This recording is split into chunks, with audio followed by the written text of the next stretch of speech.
Hello, everyone, and welcome to the Psychology of Grit and Resilience. My name is Caitlin Hennessy, and I'm the Program Coordinator here at Global Connections. And our goal at Global Connections is to provide engaging extracurricular and co-curricular programming for online students anywhere they have an internet connection. And tonight presenting for us is Dr. Paul Kwon. He is a professor in the Department of Psychology here at Washington State University. And before we get started here, as many of you are already doing, please do use that chat box to submit questions for our presenter, or if you're having technical issues, myself or Kristen, who is also an event moderator this evening, will do our best to help you. And Dr. Kwon will have some interactive questions or elements, and please do use that chat box to participate. Okay, thank you so much for coming. I'm going to give it back over to Dr. Kwon. Okay, thank you, Caitlin. Thank you to all of you for joining me tonight. It's really good to be here. I know you all have busy lives, so I appreciate your spending some time to hear this talk. A funny true story, I was trying to figure out where I needed to come for this webinar, and I looked at my phone, which I assume always has accurate information, and it actually had incorrect information. So I was running around a mostly locked up building, absolutely panicked. And it did occur to me, even in my panic, that it's ironic that I'm panicking trying to find my resilience webinar, but I made it. So I wanted to introduce myself first because most of you don't know me. I went to Williams College, which is up in the beautiful Berkshire Mountains in Northwest Massachusetts. And I did my senior thesis on the reliability of children's memory. And the study that I did had implications for how reliable children's testimony is for courtroom cases. And I studied with a cognitive psychologist whose picture you see on the slide. And I'm a clinical psychologist who works with adults. And my thesis had actually very little to do with what I do now.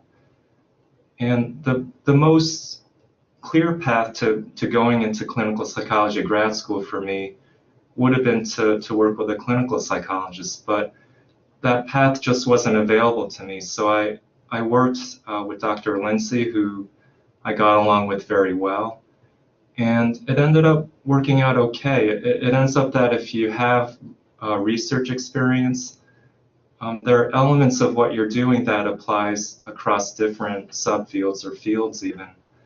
And that's one aspect of resilience that I'll talk about, that if the most apparent or obvious path isn't available to you, sometimes you need to find an alternate route and to do some problem solving around that. And that often works out just as well. So I did go on to graduate school at Penn State. I studied clinical psychology and I also minored in social psychology. And I teach social psychology at the undergraduate level. But most of my teaching right now is in clinical psychology for the graduate program. Just a point of trivia, the Nittany Lion sounds exactly like Butch. And so I felt very much at home when I arrived here. Incidentally, this is my first and only job here at WSU. I've been here for 21 years. And so I've been a member of the psychology department for that time. Before I came, I did an internship in Syracuse, New York at the SUNY Upstate Medical University. And this year required some resilience because it snows a lot in general up in Syracuse.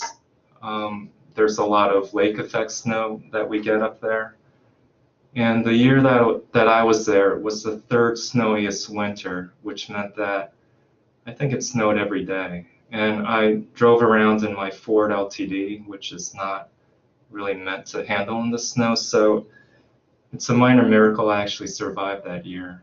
So maybe that's my biggest example of resilience. Okay, so at WSU, like I mentioned, the bulk of my teaching is in the graduate program, and our PhD program is based on scientist practitioner model of training. What that means is that the things that we study scientifically are based on things that we observe as therapists, and vice versa. I also do private practice, and a lot of the therapy that I use are based on research that studies what's most effective for various conditions. And that can be a comfort to clients when I talk about potential treatment plans, that I'm not winging it. I'm suggesting a treatment plan that's based on something that's been studied scientifically. And I do my private practice down in Lewiston, Idaho, which is right across the border from Pullman, if you go south. It's about a 30-minute drive. It's remarkable how different a community Lewiston is. And so that's one of the more interesting aspects of the private practice that I do, is that it's in a cultural setting, if you will, that's very different from what we have here in Pullman.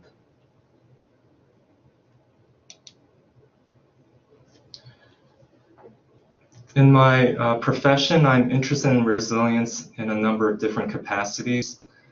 I study resilience in my research, and I'll describe that a little bit more today. I also talk quite a bit about resilience in my teaching. For example, I teach a graduate course on diversity issues. And when we talk about disadvantaged groups, we talk about many examples of particular individuals who are resilient despite challenges in society. And we talk about the aspects of resilience that we can promote when we work with different clients of different backgrounds.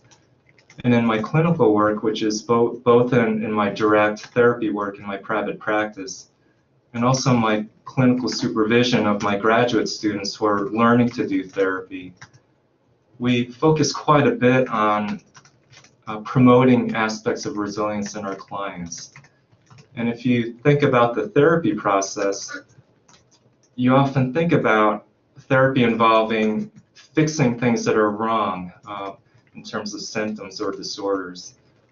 But I think it's also really beneficial to talk with clients about, well, how did you overcome other struggles you've had in your life? What are examples of terrific strength that you have? And by harnessing those positive qualities, that's just as effective, if not more effective, than trying to fix whatever the person's struggling with.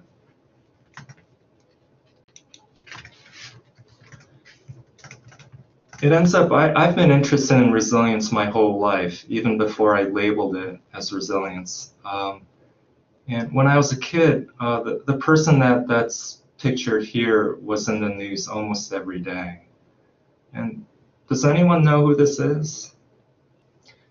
Right, Melissa, he did have cancer, and he was doing cross-country run to raise money. That is Terry Fox, right, Julie? And Cheryl, good. So this was a story from 1980. Terry Fox was 18 at the time.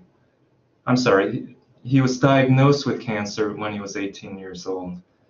And then later in 1980, he set a goal to run across Canada. And as you can see in the picture, well, first of all, I can't imagine running across Canada. I don't know about the rest of you. But imagine doing that with a partial right leg amputation.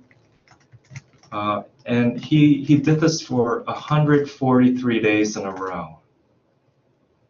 As a kid, I was just 10 years old at the time. As a kid, I just couldn't believe that level of courage for somebody at arguably the worst moments of his life, knowing that he had terminal cancer, to decide to run across Canada to raise money.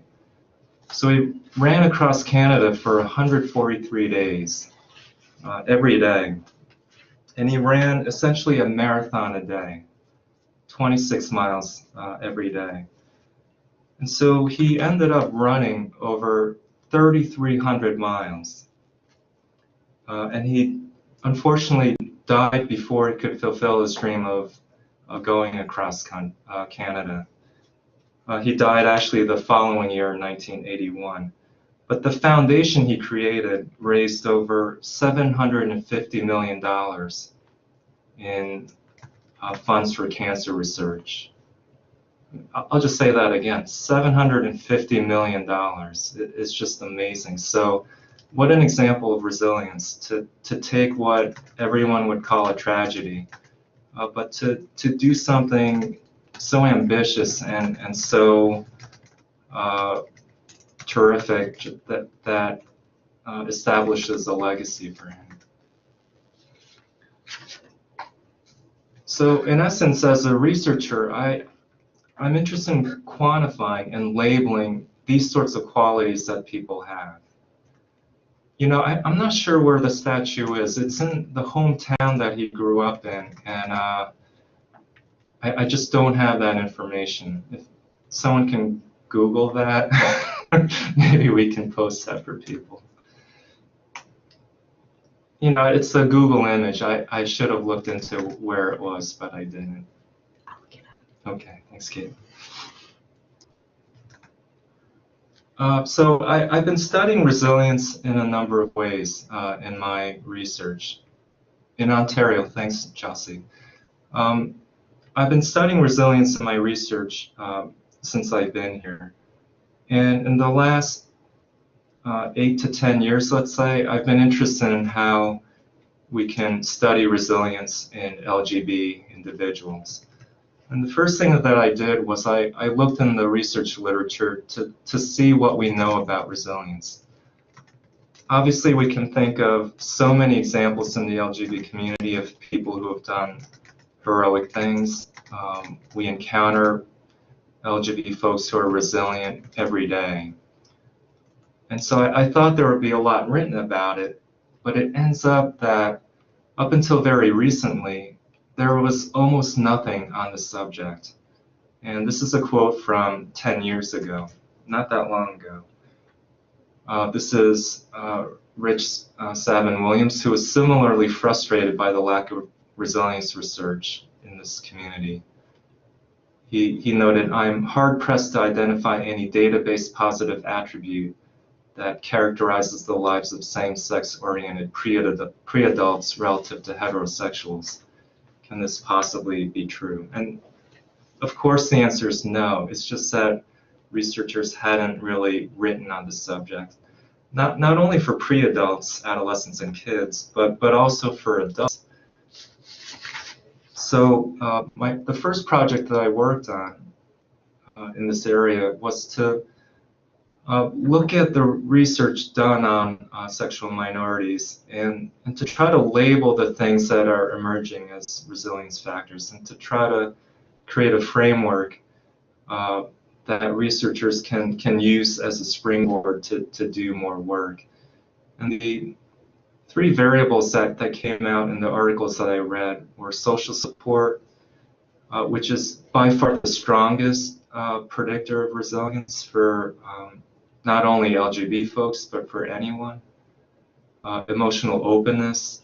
I think I gravitated to noticing this variable most likely because I'm a clinical psychologist interested in that with my clients.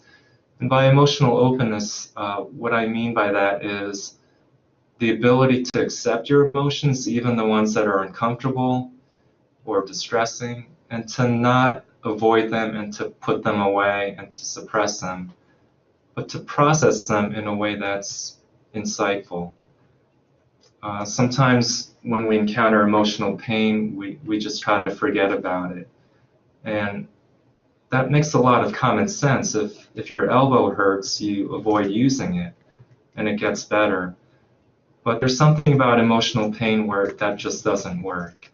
And so the ability to accept the fact that you have negative emotions and to try to derive some meaning from that and to figure out what you need to do to relieve yourself of those negative emotions ends up being a really important resilience variable. You know, Edward, it is similar to vulnerability. I think the reason we avoid negative emotions, and I think this is especially true for men in our society, is we're socialized to suck it up, to move past it. Think about the advice you typically get from friends after a painful event. Just forget about it, let's do something fun. So there's a way in which I think we get a lot of messages to not be emotional, and to be emotional and to share that with people does bring up a lot of vulnerability. And because of that, we often shy away from it. But it turns out if you share your negative emotions, typically you get a good response, and that boosts social support, which we just talked about as being really important. So being able to accept your vulnerability and to deal with your negative emotions, I think is really important.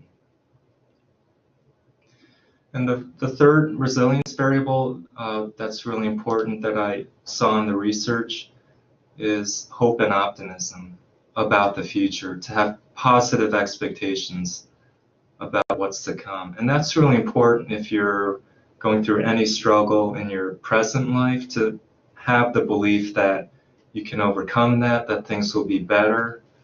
And I'll talk about hope more specifically in this talk.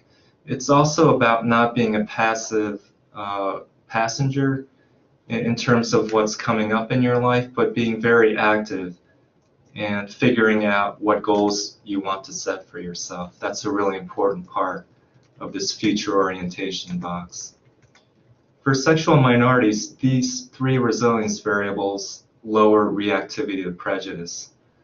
And I put that as a central variable in this model, because what we know about LGB folks is that they're at about twice the risk for mental disorders. And there's no question about it in the research that that's entirely due to prejudice. And I can go into that, but it's beyond the scope of this talk. But there's really convincing evidence of that it's entirely about prejudice. And so reducing reactivity to prejudice, which means distress, negative thoughts about episodes of discrimination, is really central to promoting positive mental health and well-being for sexual minorities.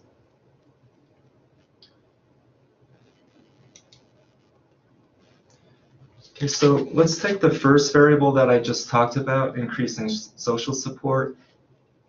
And I think we can all probably identify with this. Unfortunately, in our daily life, it's not that uncommon for people to hurt our feelings, or for us to suspect that we did something wrong in a social interaction. And so oftentimes our worst enemy in getting social support and being willing to interact with people is our own negative thinking. So here's an example of something that might come up. You're talking to a friend about your day, but she doesn't pay much attention to what you're saying and moves on to a different subject. You conclude that you bored your friend by talking about yourself. Again, we tend to be our worst enemy, our own worst enemy. And if somebody has a bad reaction, we assume that we caused that. And now we're anxious about that social interaction. So look at that example. What's another possibility other than that, the interpretation that you bored your friend? What else might be an explanation for that? Yeah, the friend might be preoccupied. It might have nothing to do with what you're talking about. Good. Yeah, they have something on their mind, something they wanted to tell you. They're distracted. Yeah, maybe she's self-involved. Looking forward to talking to you about something specific. Good, Justin. All right. Okay, they might be uncomfortable with some other aspect of what you said, your honesty. All right, good, Edward. All right, good. Yeah, maybe, Tiffany, maybe she didn't hear you very well. Yeah, Dennis, inability to focus. Maybe your friend's hungry. Maybe they're really tired. Good, great example. So we can think of a number of other explanations, and as a social psychologist, we talk about the fundamental attribution error, which is somebody does something and you assume it's something about their personality, that that they're bored by you, and you don't take into account situational variables. And there are a lot of situational variables that could explain it. Distraction, hunger, didn't hear you well. Good.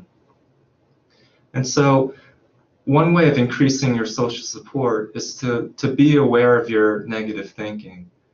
And there's an automatic way that this just filters our experience. So first, catching what your negative thought is in particular, and then thinking of these alternatives the way we just did as a group can be very beneficial. And so that's a snapshot of something called cognitive behavioral therapy, which you might have heard about or might be familiar with, which can be very effective in dealing with anxiety or depression in therapy. Another aspect of increasing social support is just confronting the anxiety that comes up in social situations.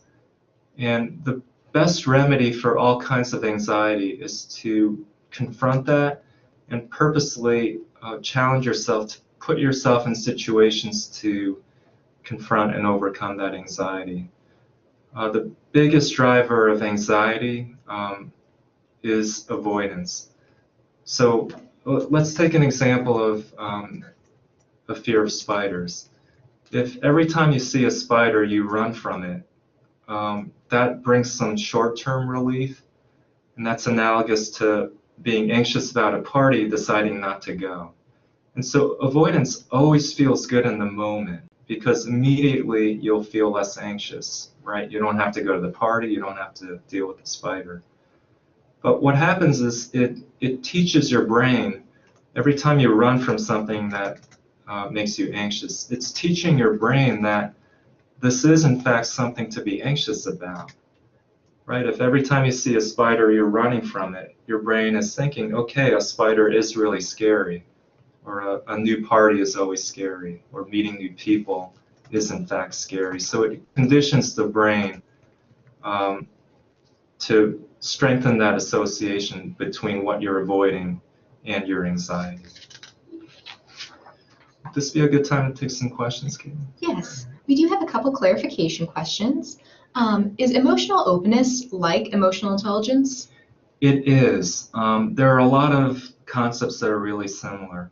So I think that's very similar. Emotional intelligence involves the ability to read people, and also reading people's emotions, but also your own. So it might be a little bit broader in terms of the concept, in that it also involves being able to read people's emotions other than your own emotions. It's very related. Another question asks, why doesn't emotional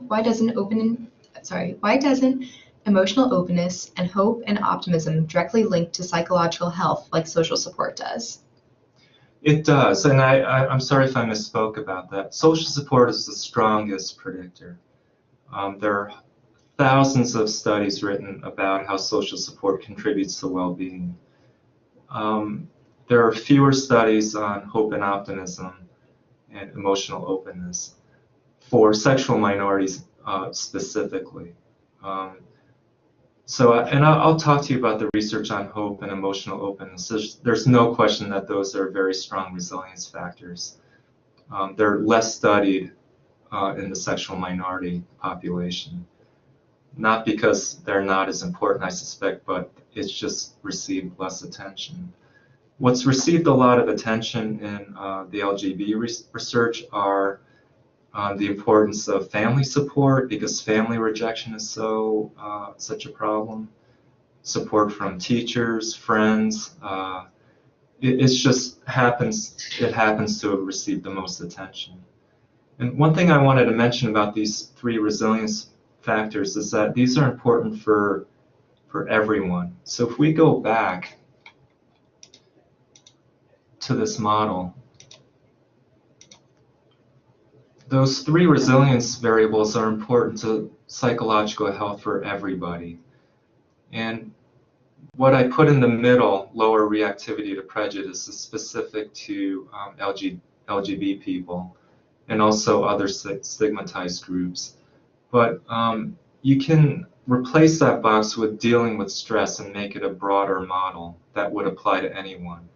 So think about a time you had a bad day.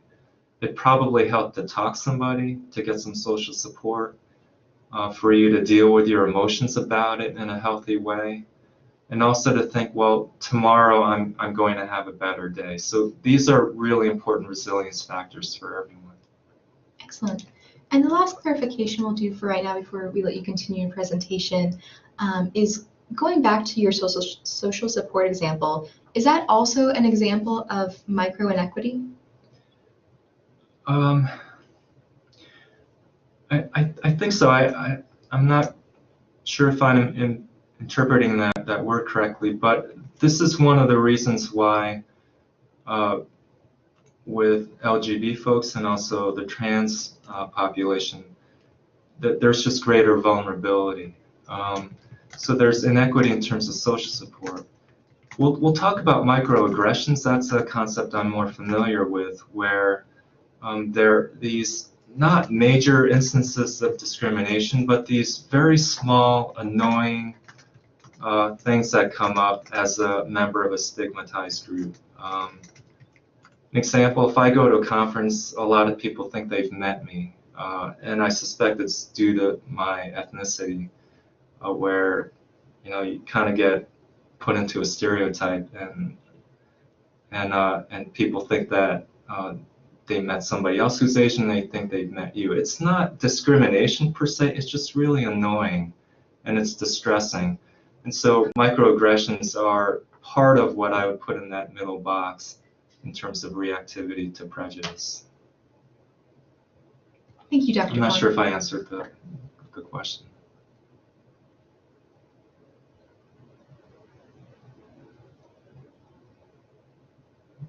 Okay.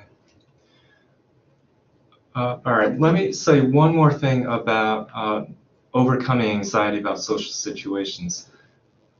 One thing that I do with my clients who have social anxiety is I'll come up with a hierarchy of all kinds of combinations of potential social situations that they could encounter. And these are taking into account all sorts of variables, like if you're going to a party, where is it? How new are the people at the party? Are you going alone or with other friends? Each of these permutations will bring about a different level of anxiety. And so you can come up with a hierarchy, if you can picture that, of all these different situations and how much anxiety each one would bring about.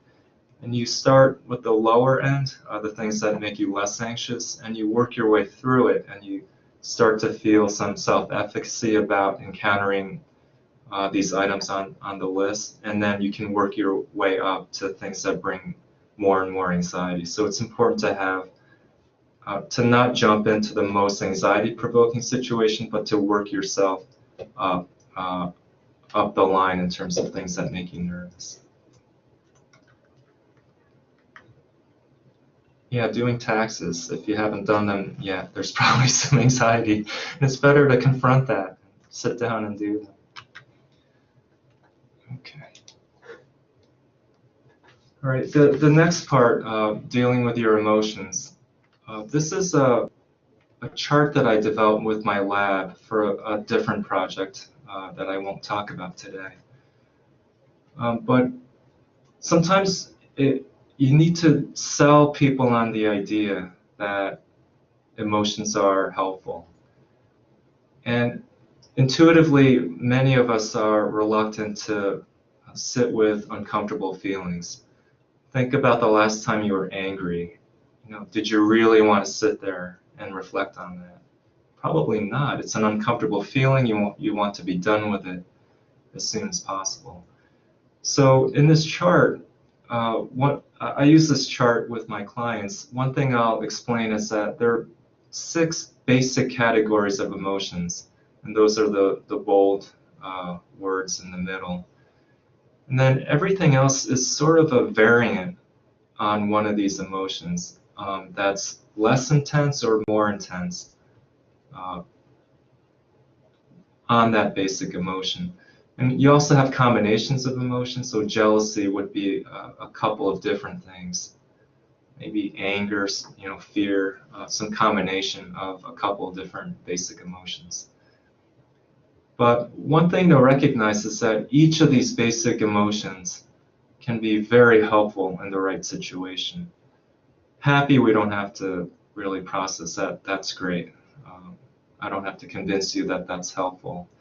But let's take anger. What would be an example of a time where it's helpful to feel some anger and it's appropriate and it might actually help you to have that emotion?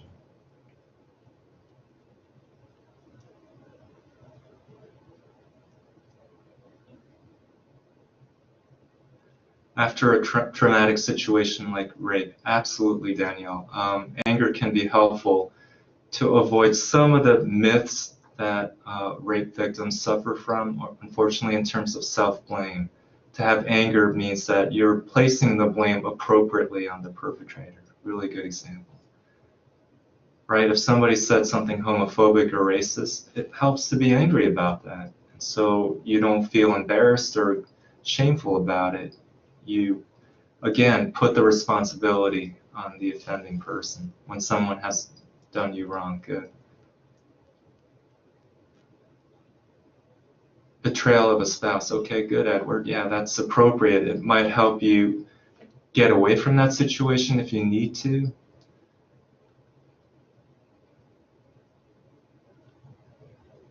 Combating inequality. Good. And that's something we go over quite a bit in my research. It's part of grieving, right? That can be a normal aspect of grieving. Good.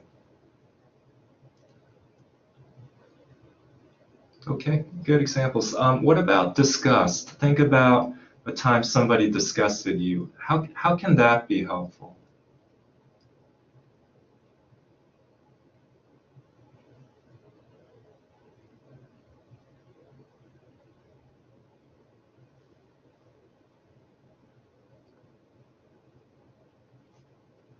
Okay, you learn about the individual. Fleeing a situation.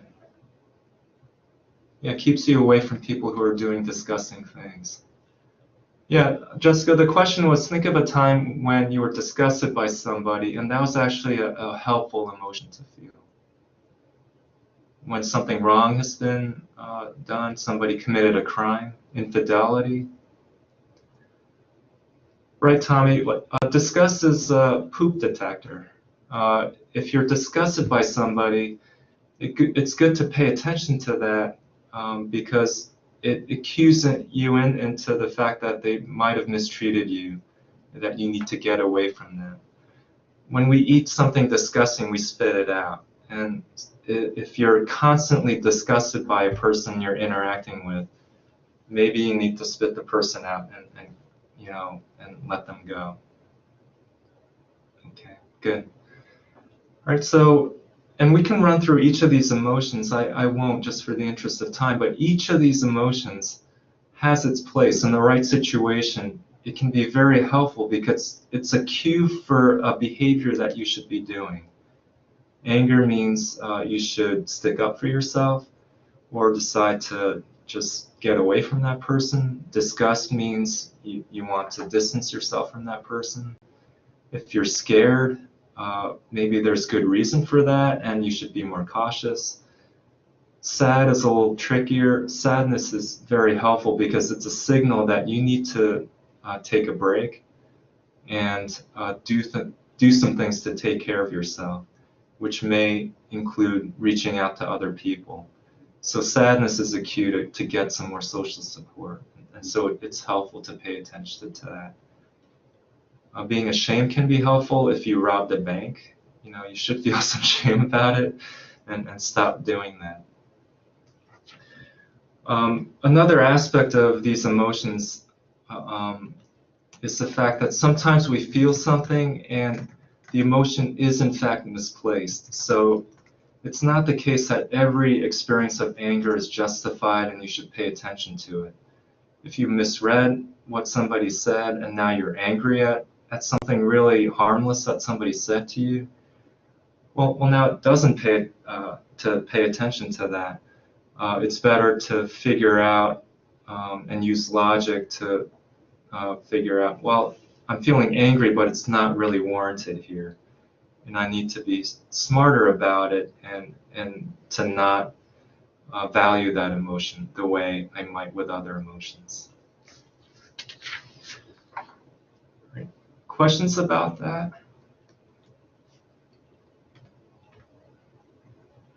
There is a question in regards to, do you find that after they complete a step of the hierarchy that they continue to move on, or do they regress back to that as well? On the anxiety hierarchy, people generally will keep progressing. And I think part of that is because people start feeling more confident. Let's say you've conquered the lower anxiety-provoking items, and you can set up the list so that each step is just a small step. And so what you usually find is that as you go up the list, people start feeling more confident, and each step is incremental enough or small enough so that it's not overwhelming and they're ready to take on the next item on the hierarchy. That's the only clarification I saw for now. Okay, great. Oh, one just came in. Are some emotions more likely to trump others in a reaction? For example, if a spouse cheats, is anger more likely to overcome sadness? I think this really depends on the particular situation and also on the person. I think some of us are quicker to anger than others. Anger is really uncomfortable for others of us. So I think we have a typical sort of style emotionally. So for a lot of people, when a spouse cheats, anger might be something that overcomes the other emotions. For other folks, anger may be really buried, and it may be really helpful to get to that, and that might require some help to get to that.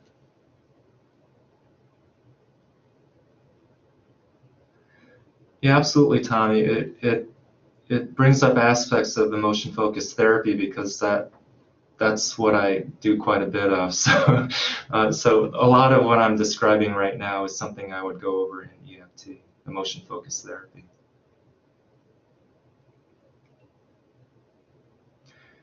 Yeah, Karina, shame. I mentioned an example where if you rob a bank, it's good to feel shame, and that's an obvious example. But if you're feeling shame because you've been conditioned to feel that by your parents, if they're super critical and they made you feel ashamed of all sorts of things that were just harmless things you were doing as a kid, and now as an adult, if you've carried that pattern and you feel ashamed of all sorts of things that you haven't done wrong, then that's an example of how that emotion is really not warranted and how it helps to do some cognitive work to recognize that and to recognize that that's an emotion that's not helping you. Emotion-focused therapy is helping people with this process that I'm describing, which is to acknowledge their emotions instead of interrupting their emotional experience.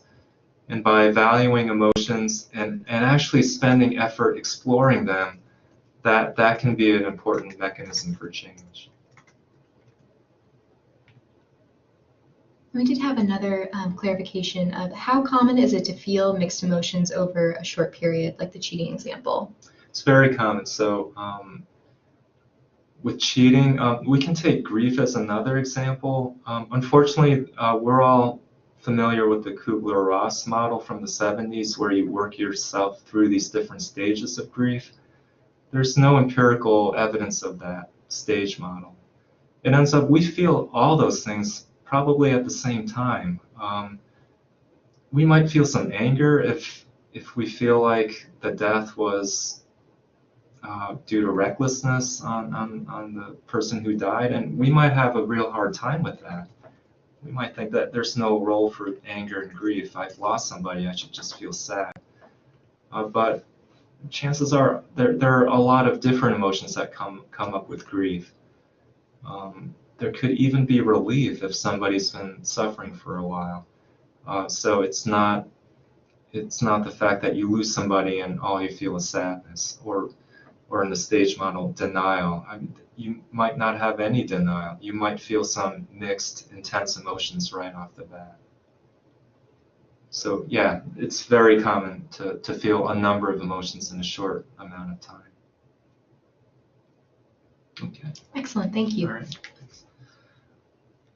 All right, so one simple exercise you can do to increase your emotional processing and emotional openness is from this 1997 article by James Pennebaker. And what you do is at the end of the day, you pick out the most stressful experience that you had that day, or the thing that bothered you the most. And for 15 minutes or longer, you engage in a writing exercise. And for this, it's good to handwrite instead of using a computer or typing. There's something about handwriting that accesses more emotions than typing. And so for 15 minutes, the instructions would be for you to focus on your very deepest emotions and thoughts, which include, because you're picking out a stressful event, it will include very intense negative emotions if something stressful happened to you. There are thousands of articles that have cited this one article that I just put up here. It's one of the more heavily studied things in psychology. And what researchers find time and time again is that doing that writing exercise, as opposed to writing for 15 minutes on a neutral topic, will decrease the stress. This has been shown in the general population for a variety of different stressful experiences. And it's also been shown specifically for LGBT people in dealing with stressors related to their sexuality, including microaggressions, discrimination. And it also decreases the stress on instances in which they've come out to somebody and if that didn't necessarily go very well. So this is a very helpful writing exercise that I'll suggest to a number of my clients. Shelby asked, would this help for somebody who experienced a traumatic event but doesn't want to openly talk about it? Yes, but with a caveat. It's really important to do that in the context of getting professional help. With traumatic events, that has to be done carefully. If you were to do this emotional writing exercise on your own about a traumatic event, it may be too sudden or without the proper context to make that beneficial. So PTSD, I'm glad you asked that. PTSD is a different issue because it absolutely requires professional help. And then in the context of therapy, this would be a major component of that. But there would have to be the right context set up to make sure that that's a healthy experience.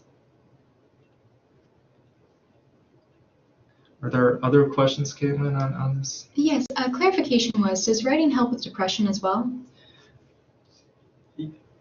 Yes, it does. I don't know if it's number one on the list. There's something with depression where part of the problem might be ruminating about negative moods. So in depression, there's a way in which this may actually complicate things. What would be more important in depression is not writing about the worst thing that happened that day, but to be more positive focused in your writing. That's an excellent question. It's a really good caveat to what I just described. To deal with a depressed mood, if somebody's clinically depressed, that would require a more positive focus. An example would be focusing on gratitude, which is very different from what I just described in this Pennebaker exercise. focusing on things that you're grateful for, and doing positive writing would be more beneficial for people who are depressed. Another clarification on this was, has this study been replicated? Yeah, it's been replicated hundreds of times. Less so with the LGB population. There are 3 studies that I'm aware of that have studied that as an intervention that's beneficial for sexual minorities. But in the general population, and again, with the caveats that we're not talking about these clinical conditions like major depression or PTSD, it decreases distress in the general population. Excellent, thank you. Thanks.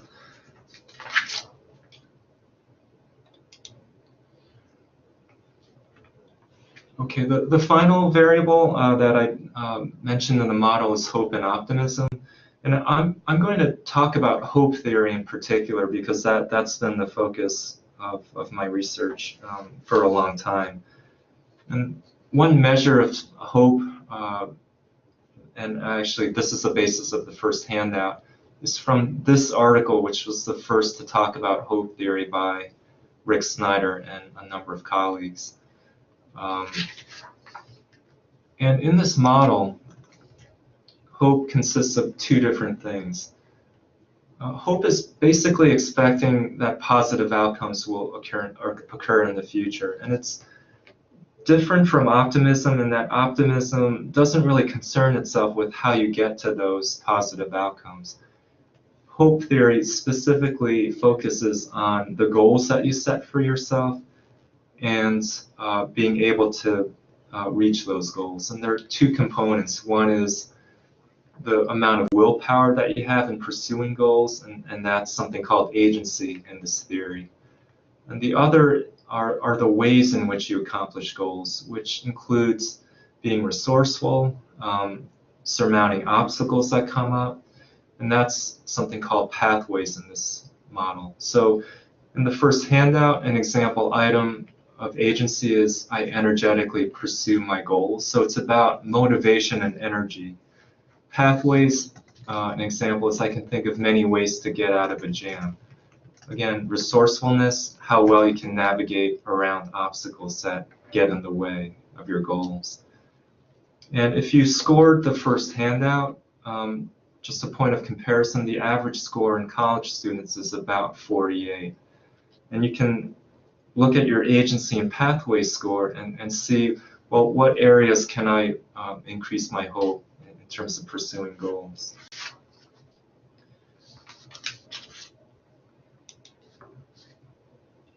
With folks in my lab, I recently wrote an article arguing that increasing hope it would be a good preventive intervention, and I reviewed in this article a number of studies that have shown that hope increases academic performance, athletic performance, getting over traumatic events.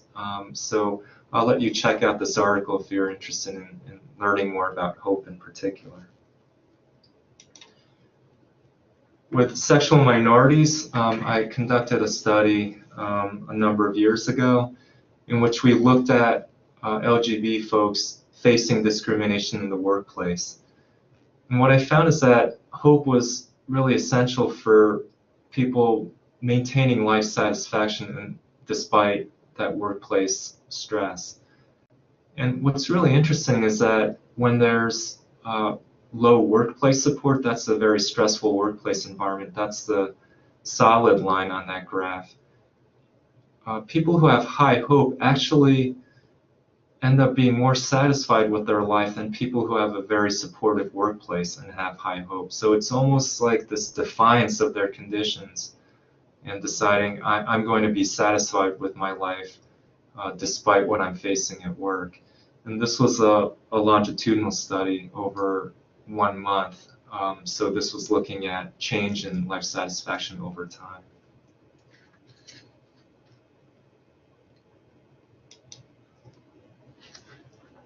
Okay, so in terms of increasing hope, I put together some handouts for you and these are the same kinds of handouts that I would share with my clients and work with in therapy. So if you look at handout number 2, this is a handout that allows you to identify the values that are important to you. Now, why is this important? We talked about how hope is focused on being able to accomplish the goals that are important to you. Well, the goals that are important to you are very individual.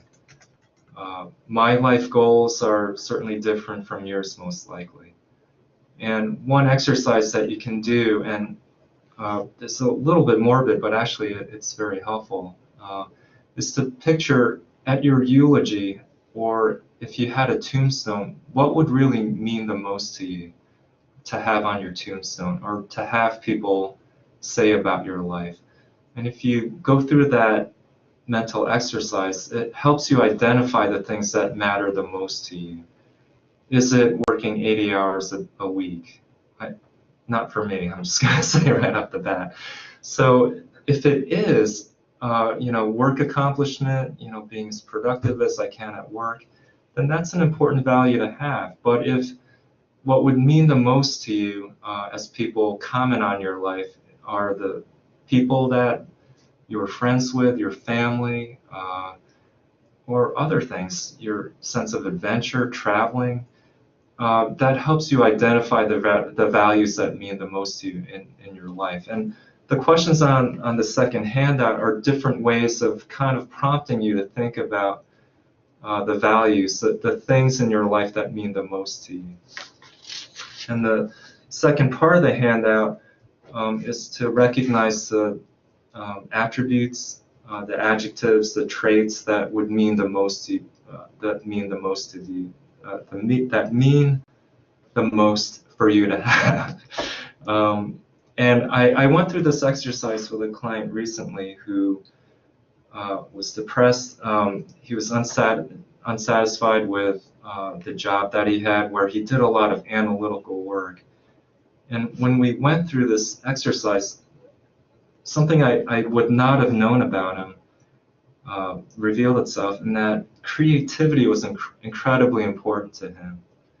And once we identified that, we were able to strategize, well, how do you get more of that in your life if it's not really present in your job?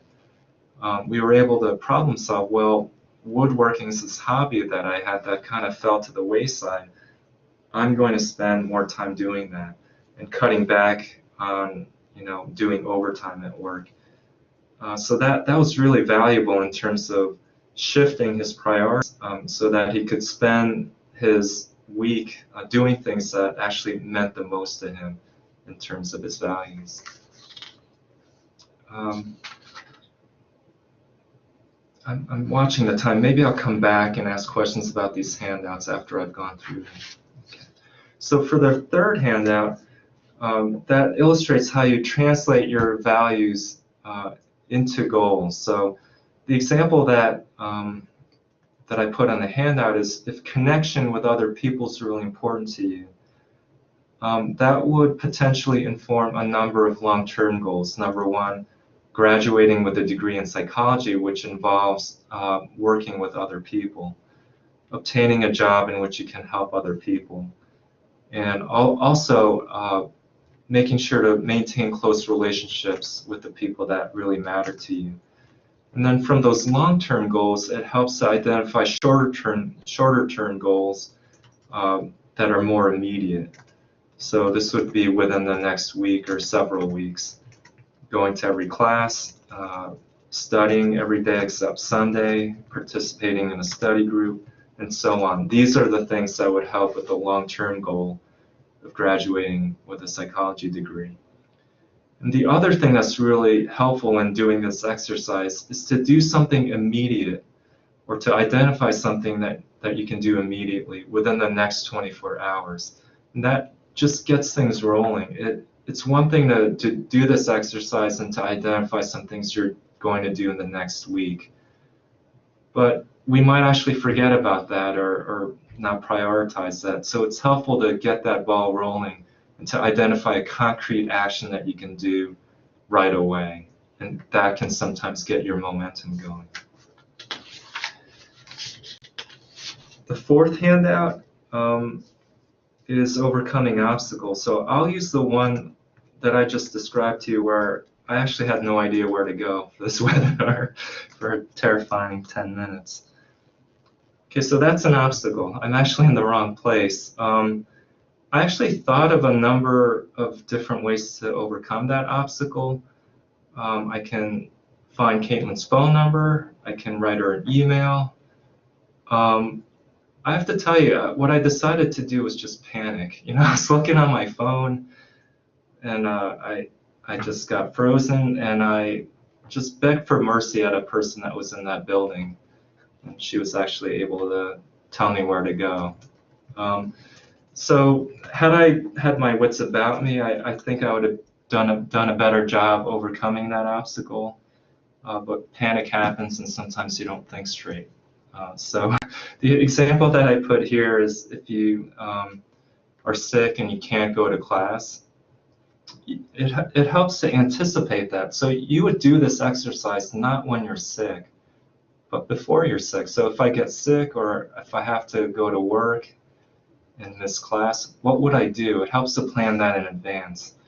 Okay, I'm going to get lecture notes from a friend, and now you can prepare for that. Who do I know in the class, and can I ask them in advance? Look, if I miss a class, can I get your notes, and vice versa maybe. Or to start to get to know the instructor, which is incredibly valuable for a number of reasons. So contacting the professor if you've missed a class to make up for what you've missed, and perhaps getting some additional help because you've missed that class. All right, so I wanted to ask you, just in terms of the values handout, if you had a chance to go through that and you're willing to share it, is there something you recognized about yourself from doing that? And did it prompt any shift in, I don't know, your behavior or what your plans are? Okay, so Justin, it helped you figure out careers. Yeah, that can be very helpful for career planning. I apologize if it made you feel more anxious. That might be a signal that there's something to figure out, and it might help to talk to somebody about that.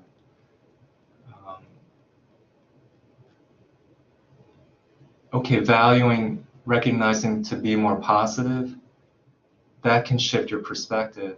That's great. You have to recognize the strengths that you have, being hopeful and optimistic. Good. All right.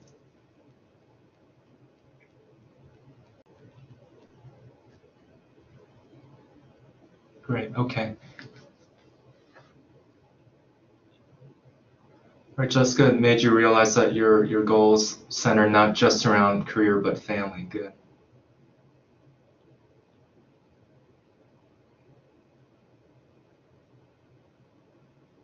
Yeah, doing spring cleaning. Yeah. It doesn't have to be a major life change, but just recognizing how you want to spend your time. Great. Yeah, great examples. Thank you.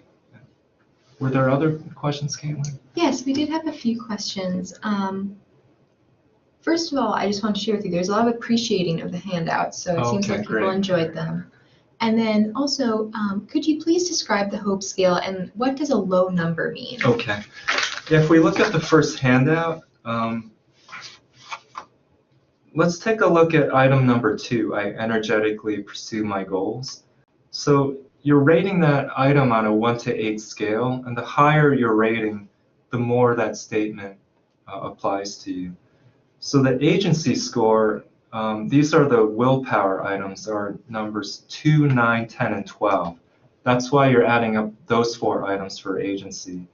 And then with pathways, you're adding up the obstacles related questions, 1, 4, 6, and 8. For example, I can think of many ways to get out of a jam is part of pathways.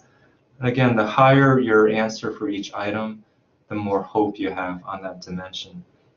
And then you come up with a total hope score by adding those 2 components because they're related and they're both important parts of hope.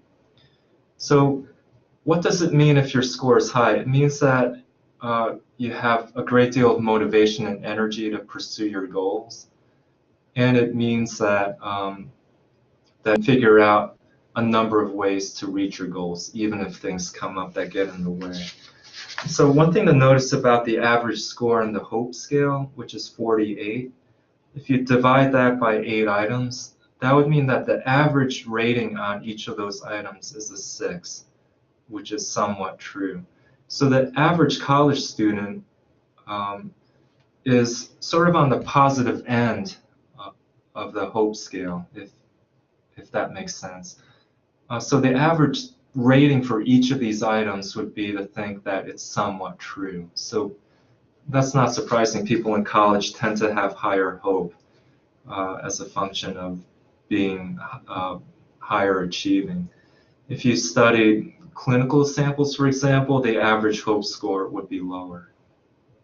So if you're, and I'm not trying to put this handout out so that you're diagnosing yourself, please don't do that, but if your score is lower than what you would like, it might be a signal to use some of these handouts to figure out how can you be clear about your goals, identify your values, how can you be more resourceful and figure out how to get around different obstacles that might come up as you're pursuing your goals. And I would always recommend, if anything that you did on these handouts makes you upset or make you feel like it would help to talk to somebody, I think finding a therapist can be very beneficial. And there's a clarification on the HOPE scale. What are questions 3, 5, 7, and 11 for? They all seem to be negative. That's a great question. And I was on the verge of saying that, but I forgot to explain it. Those are filler items. They have nothing to do with HOPE, and so they don't go into the scoring.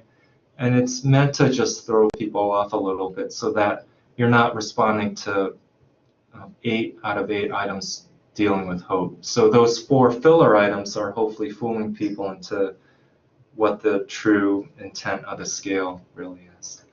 Excellent. And we have a question of, someone states, I'm curious about how chosen family, quote unquote, compares with family support for LGBTQ individuals with non-supportive families of origin. Can you speak to that? Absolutely. It's essential. Unfortunately, family rejection happens in the coming out process for some folks. And in that case, it's really important to find social support in other areas. And having a chosen family is a great example of that. What's interesting is that nuclear family support is extremely important in adolescence. And that makes sense because there's dependency on parental support. So that's a really vulnerable time for people if when they come out, they get rejected by family. It's a really vulnerable time. But in adulthood, peer support and coworker support end up being more important than nuclear family support. It's not to say that that's not important anymore. It's always important. But if there's a deficit in that, in adulthood, when you have an opportunity to construct your own social support network, it's good to know that peer support and coworker support can actually be more important than family support at that stage of life. Excellent. And we did have another clarification question. In handout 1, what is the relationship between number 9 and agency? So my past experiences have prepared me well for my future. That really speaks to your feeling prepared to tackle goals. So part of motivation and drive to pursuing goals is to feel like, okay, I'm actually prepared for this. I've done a number of things that are similar and been successful in that, and that's the source of motivation. So it belongs in agency rather than pathways, because it's not really dealing with the issue of how do I get around obstacles. It's really about the issue, I feel prepared for that goal. And before we move on to some other related questions, I wanted to see, is there anything you want to do to wrap up this section first? No, that's really what I planned on asking about the handout. So yeah, I'm prepared to take questions. Excellent. So we'll move to our general Q&A portion. We will try to get through as many questions as possible this evening, but we are going to end our question and answer portion generally at about 7:15. So to get started, one question is, how do you feel about Duckworth's research on grit? That's a great question. All right, so maybe I can explain it this way. I got contacted by researchers at a different university to test the model that I had developed.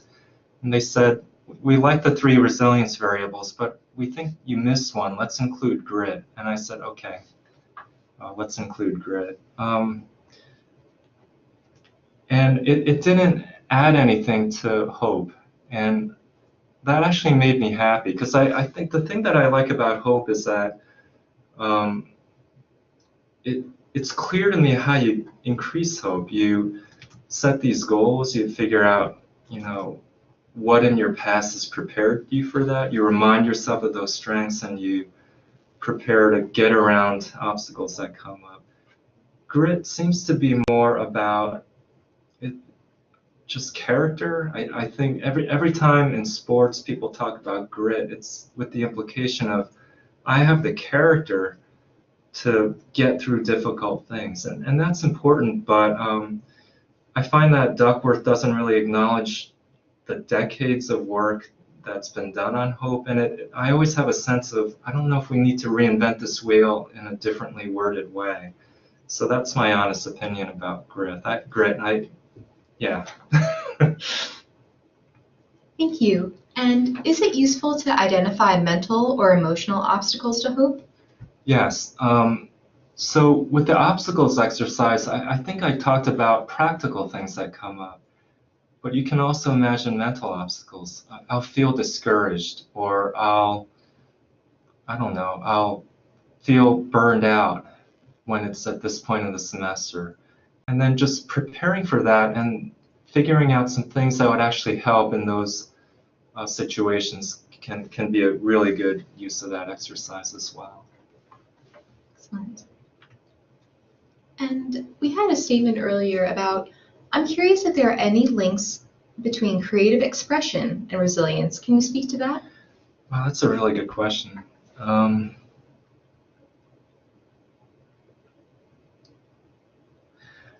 I think creativity is really important, and it I think encompasses a lot of resilience variables. You can make the case that creativity is really important for hope. Creativity leads to goals that are more advanced. Creativity is a big part of overcoming obstacles. So I would argue it's a really important part of hope, but also well-being more broadly. I think creativity helps with more than just dealing with stress, but also living a life that's more meaningful. So there's probably a more direct path to well-being as well, apart from resilience. Thank you. And can writing objectively, rather than exploring emotional experiences, be helpful if one is ruminating?